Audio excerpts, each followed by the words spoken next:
수첩에 누구 사살하라고 썼습니까? 수첩 메모 내용 누구와 상의했습니까? NLL 북한 공고는 어떻게 유도하라고 했습니까? 비상계엄 윤 대통령이랑 직접 소통했습니까? 합수부가 별도의 수사단 꾸리려고 한 건가요? 계엄 후에 어떤 역할 맡으려 하셨나요? 계엄 해제 후에 2차 계엄 모의하셨나요?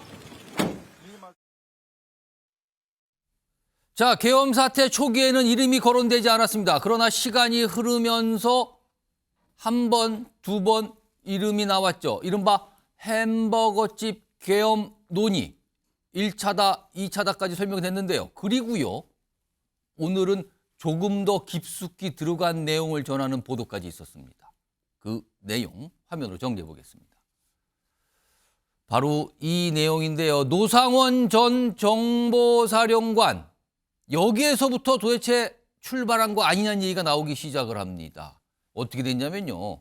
노상원 전 사령관이 김용현 전 국방부 장관에게 계엄을 하려면 꼭 이날이어야 한다면서 12월 3일을 얘기했다는 내용이 보도로 알려지기 시작합니다. 그리고요.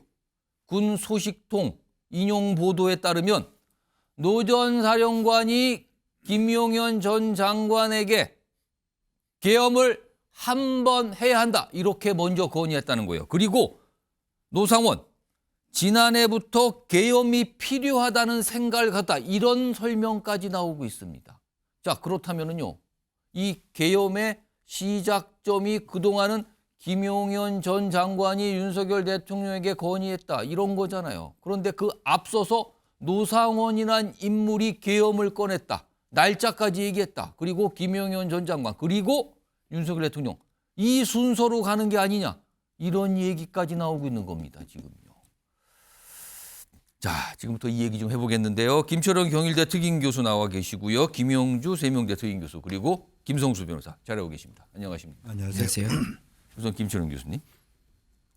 지금 노상원이라는 인물, 지금은 엄연히 민간이신 분이에요. 2018년에 전역을 했다고 알려졌는데 비상계엄의 기획 또는 설계자로 지금 의심을 받고 있는데 그동안 김용현 전 장관이 건의를 해서 시작된 걸로 알려졌지만 그 앞선 사항이 지금 나타나고 있는 건데 그러면 이번 계엄 사태의 시작점이라고 봐야 될까요? 이걸 어떻게 이해하고 계십니까 지금? 일단은 지금 비상계엄에 대한 아이디어를 내고 예. 그리고 12월 3일이라는 날짜까지 딱 특정한 걸로 봐서는 예. 일단 노상원 전 정부 사령관이 굉장히 좀 비중 있게 들리는데요. 오. 그렇더라도 저는 전체적인 이번 비상계엄의 판을 짠 건 김용현 전 장관이다. 오. 김용현 전 장관은 어쨌든 비상계엄에 대한 목적도 설명하고 대통령께 직접 건의한 사람이거든요. 예. 그렇기 때문에 김용현 전 장관이 이 부분에서 판을 짠 사람이고 예. 노상원 전 정부 사령관은 행동대장에 불과했다. 행동대장. 그렇게 보이거든요. 어. 지금 당장에 보면 김용현 전 장관에 대해서는 이야기가 나오지 않고 있는 이유가 김용현 전 장관이 계속적으로 묵비권 행사하고 있거든요.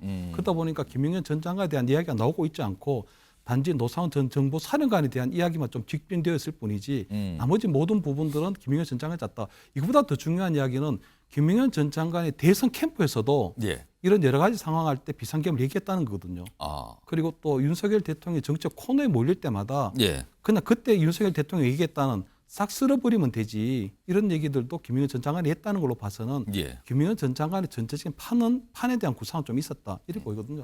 거기다가 지금 우리 정부 이번에 그 비상계엄 때 보면 3개 기관이 동원이 되는데 예. 본인이 이 사령관에서 수방사, 예. 그다음에 특전사, 예. 그다음에 우리 그 방첩사령부가 동원이 되거든요. 예. 이 방첩사령부에 대한 여인영 그 중앙고 출신을 배치한 것도 그리고 또 이 수방사령관도 그대로 둔 거, 그다음에 이 정보사령관도 결국 노상원 정보사령관을 통해서 통제하려고 했던 걸 봐서는 예. 본인이 전체적으로 설계를 하고 그리고 노상원 전 정보사령관의 의견을 들어서 예. 그리고 3개 기관에 대한 나름대로의 역할을 부여한 게 아닌가. 그래서 저는 전체적인 판을 짠 건 여전히 김용현 전 장관이 핵심이고 이 노상원 정보사령관은 약간 행동대장의 역할을 했다. 이렇게 예. 이제 저는 역할을 구분합니다. 방금 봤던 화면 다시 한번 불러올까요? 내용 보겠습니다. 김영주 교수님. 네. 여기에 보면은 특히 이 노상원 전 사령관이 작년부터 계엄 필요성에 대한 생각을 갖고 있었다는 이런 뭐 설명이 좀 보도를 통해서 나오시고요. 동시에 계엄을 하려면 꼭 이날이어야 한다면서 12월 3일을 콕 집었다. 네. 이런 얘기까지 보도를 통해서 알려지고 있는데 왜 12월 3일이었을까요? 글쎄요, 그거는 뭐 이분이 뭐 자주 군산에 있는 용화한 점집을 다녀서 날짜를 택일했다고 하니까 지금 본인도 사실은 네. 역술인이라고 지금 알려져 있고 이른바 뭐 네. 안산보살이라는 뭐 네. 이런 명칭도 받고 있다 그러잖아요. 지금. 본인보다는 훨씬 더 그 신묘한 예. 그런 공력 있는 분이 군산에 계셨던 모양입니다. 근데 사실은 그런 면에서 보면 이게 두 가지의 허술한 지점이 있는 거죠. 첫 번째는 사실은 단순히 비상계엄이라고 하는 것이 지금 전체적으로 나와 있습니다만은 예컨대 북구의 준동이라든지 전 국가적으로 비상계엄이 있을 만한 정도의 소란 사태, 전국적인 그런 부분들을 만들어낼 수 있는 그런 그 시도에서 실패했습니다. 예컨대 뭐 오물풍선을 정조준한다든지 혹은 뭐 드론을 띄운다든지 이제 이런 것이 북한이 뭔가를 국지전이라도 유발되면 그걸 빌미로 계엄을 선포하겠다는 전제인데 그런 의미에서 그게 없는 상태에서 왜 12월 3일일까 하는 면에서 실패할 수밖에 없는 부분이 있고요. 예. 또 하나는 실제적으로 개연적으로 본다라면 국회의원들을 그렇게 힘들게 본회의장에 오지 않게 하기 위해서는 예산안 통과하고 연말쯤 이때쯤 되면 사실 의원들이 다 국회로 간다든지 예. 지역구에 내려와서 전역을 한다든지. 그러니까 국회가 비어 있거나 네. 국회로 모이기가 쉽지 않은 상이 연말쯤이거든요. 예, 연말이고 뭐 예를 들어서 예. 금요일 저녁 같으면 완전히 지역구에 그렇죠. 많은 가서 지역민들하고 소주 한잔하면서 정담을 나누거나 얘기를 하는데 예. 그날이 화요일이었거든요. 화요일 예. 밤입니다. 그리고 예산안 부분도 예. 사실은 펜딩돼 있었기 때문에 적절하지 않은 날짜인 거죠. 아. 예. 그런 의미에서 매우 저는 비과학적이었다. 다만 그러니까 계엄 선포 날짜를 잡기에는 상식적이 않은 날짜다 이렇게 보시는 상식적이지 거예요. 않았지만 대통령이 그걸 결연하게 된 배경은 예. 민주당의 내년 예산 삭감이라든지 예. 또 실질적으로 명태균 씨의 뭐 소위 황금폰이 예. 어찌됐다는 등 김건희 여사 특검이 조만간 말하자면 발의되거나 통과될 수 있던 심리적 압박감 속에서 예. 결행하게 되지 않았겠느냐 그렇게 보여집니다. 지금 이게 사실은요, 이 뭐 관계자를 통해서 설명이 되고 그게 보도를 통해서 알려진 내용이에요. 그러니까 수사 당국이 보고 있겠죠. 좀 더 수사를 통해서 정확한 사항이 밝혀져야 된다는 전제를 좀 하겠습니다. 그러나 왜 12월 3일을 계엄 선포일로 삼았는지 이건 아직까지 명쾌하게 설명이 되지 않고 있는 가운데 노상원 전 사령관이 이 날짜로 콕 집었다. 이런 얘기거든요. 그리고 노상원 전 사령관은 전역 후에 역술인으로 활동한 것으로 안산에서 점집을 공동 운영한 것으로 이렇게 파악이 돼서 나오잖아요.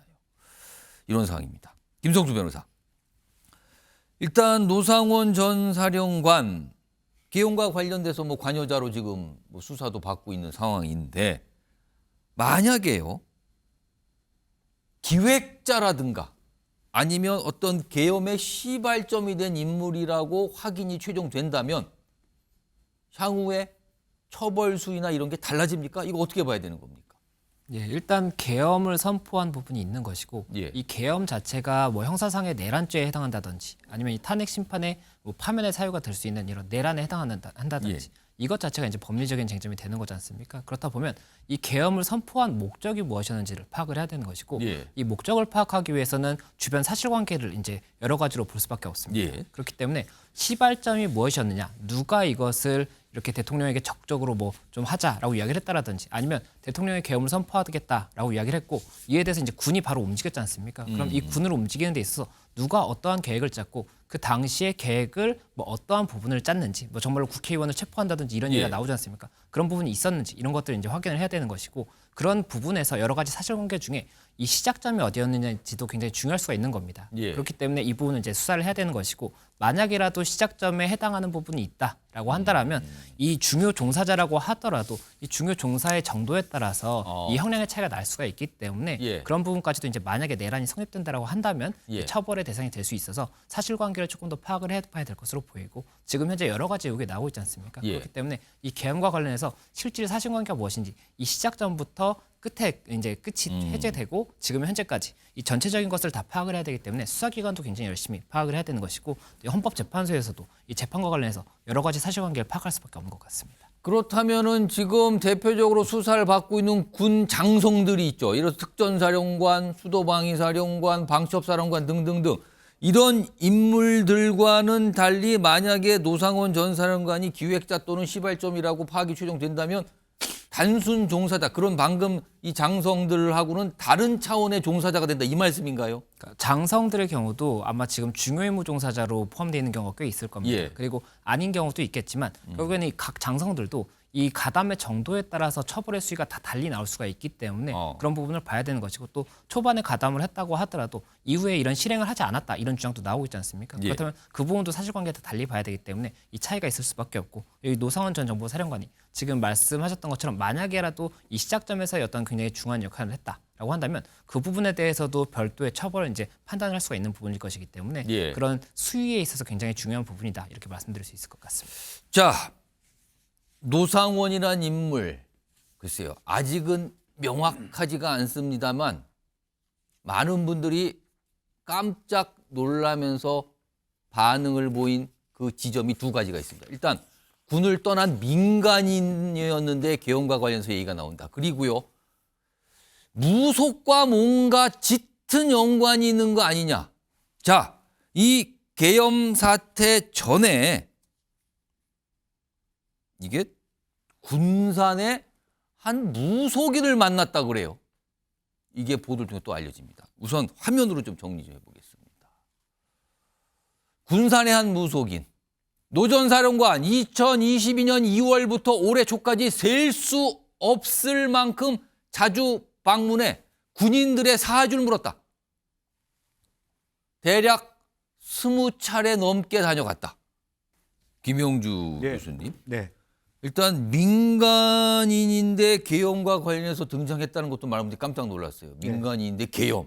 이게 민간인 계엄이 같이 갈 수 있는 거냐. 예. 이게도 깜짝 놀랐는데 뭔가 무속 얘기가 나와요. 방금 좀 설명했지만 이 무속인 설명이 뭔가 일을 만들려고 한다. 네. 그리고 뭐 청와대라고 표현하는데 뭐 다시 들어갈 일이 있을 것 같은데 네. 이런 취지의 설명까지 나왔는데 이게 도대체 무슨 상황인 겁니까? 그러니까 본인이 이제 가장 크게 이번 말하자면 윤석열 대통령 정부에서 일을 하고 싶었으나 아시다시피 2018년에 성폭행 사건으로 인해서 불명예스러운 민간으로 돌아갔습니다. 약간 성비유예요. 그게. 예. 그리고 박근혜 정부 때도 사실은 말하면 대통령실 경호처에 일을 했거든요. 예.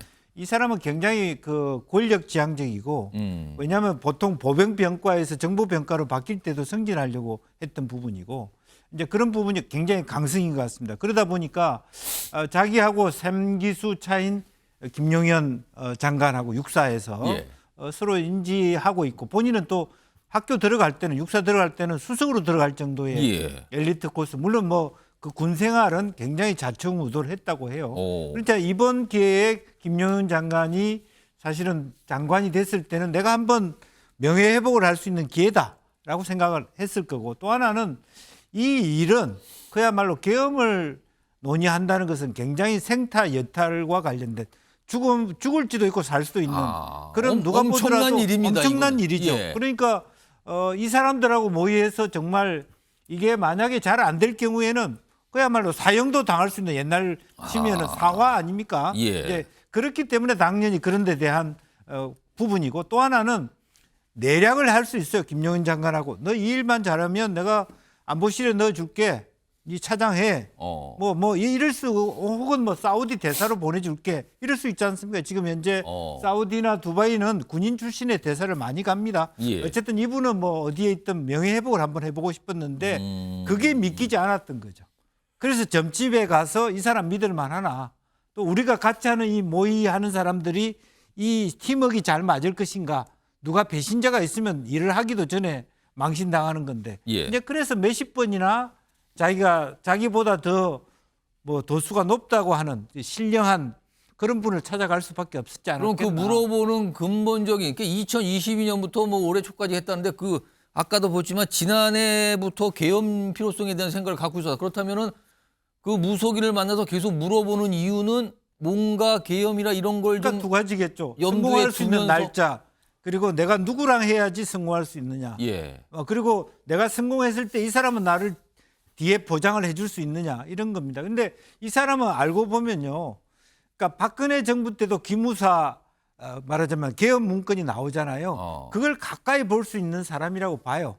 그 시점으로 보면. 이제 그렇기 때문에 누구보다도 그때 대통령 경호실에 있었거든요. 예. 그 기무사 문건을 관여했을 수 있기 때문에 쉽게 얘기하면 큰 틀에서 대통령께서 여당에 대해서 불만이고 말하자면 민주노총에 대해서 불만일 수 있는데 그런 틈바구니 속에서 그러면 구체적인 액션은 제가 잘 압니다. 예. 이렇게 자기가 자임하고 나왔을 가능성이 매우 높다. 그렇게 보여집니다. 김철영 교수님. 그러니까 뭔가 김용현 전 장관과 관련해서 그 무소한테 많이 물어봤다는 거 아니에요? 근데 물어본 것 중에 하나가 혹시 자신을 배신하지 않겠느냐?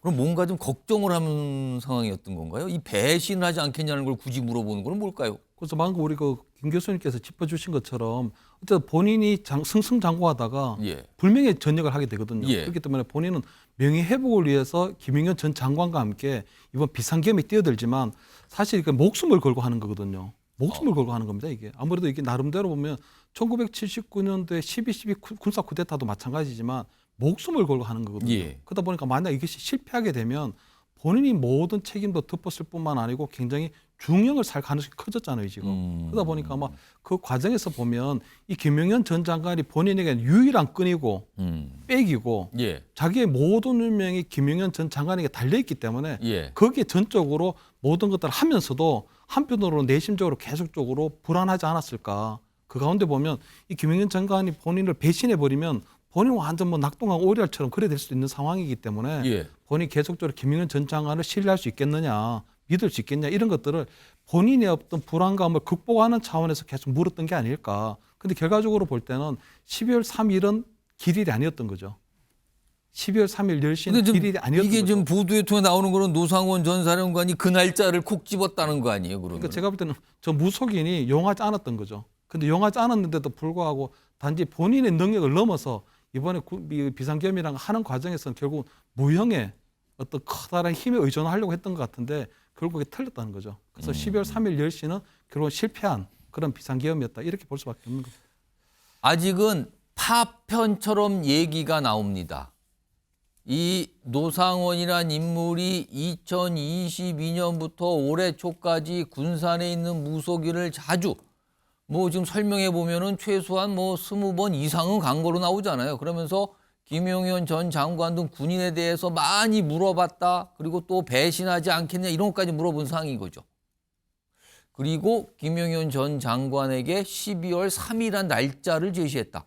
이런 것까지 지금 보도를 통해 나오는데 아직은 파편처럼만 나오고 그 관계들은 명확하지가 아직은 않습니다. 이런 가운데요. 오늘 국회 차원에서 뭔가 영상 하나를 공개합니다. 계엄이 선포됐던 12월 3일 밤 상황이거든요. 확인해 보겠습니다. 한남동 소재 국회의장 공관 담벼락 외곽을 걸어가는 계엄군의 모습입니다. 국회의장 공관 정문에 계엄군이 집결한 모습입니다. 이후 정문 진입로 앞부터 일정한 간격을 유지하고 본격적인 감시와 통제에 나서는 모습을 확인할 수 있습니다. 국무회의에서 비상계엄이 해제된 지 15분이 경과한 후에야 철수하는 계엄군 모습입니다. 계엄군이 국회를 와서 침탈을 했는데 어느 모자란 국회의장이 그래 계엄군한테 신변을 보호해달라고 요청하겠어요? 김성주 변호사. 그러니까 지금 계엄군이 국회로 들어가는 모습, 뭐 유창 깨고 들어가는 모습 다 공개됐죠. 그리고 선관위 가는 모습도 나왔었고 다 나와 있었어요. 근데 이제 국회의장 공관 가는 거는 오늘 이제 국회 차원에서 공개를 한 건데 향후에 만약 이어가면서 재판이 진행되면 이 오늘 공개된 저 국회의장 공관에 계엄군이 나타났던 저 영상 이게 여러 가지 중요한 어떤 증거 또는 뭐 단서가 될까요? 이거 어떻게 좀 평가해야 될까요?